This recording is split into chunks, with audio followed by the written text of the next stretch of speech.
all the world's going to need in 5 years is about 7 people who are strong enough to lift heavy computer equipment. Because that's it. That's all they're going to need. Not even going to need anything to repair. Not even going to need anybody to repair anything.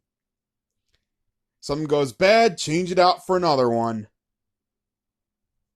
Please prove me wrong. Please, please, please, please, please prove me wrong.